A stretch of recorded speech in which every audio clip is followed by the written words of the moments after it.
if you have a USB flash drive, device, storage, or whatever that looks, for example, like this, so the USB is too big to fit it into the charging port or the USB-C port of your Samsung Galaxy A56 5G, in order to solve this issue, you need to have some sort of adapter that, for example, looks like this.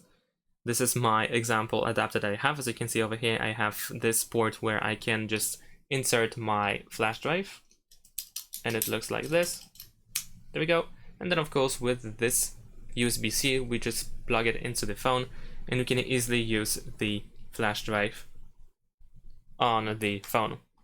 So just plug it in, and after that you should see a notification. Sometimes in my case it doesn't read properly for some reason, so I might need to just remove the flash drive only from the adapter and then just plug it in again.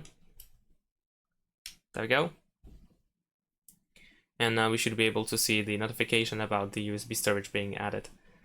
If not the adapter, then you might also want to find some sort of hub, pretty much additional device that allows you to connect your flash drive to that additional device. Therefore, that is the adapter or hub, and then the adapter or hub with the USB-C, of course, goes into the phone. And that's it. Thanks for watching. Leave a like and subscribe to my channel, and see you in my next videos. Bye.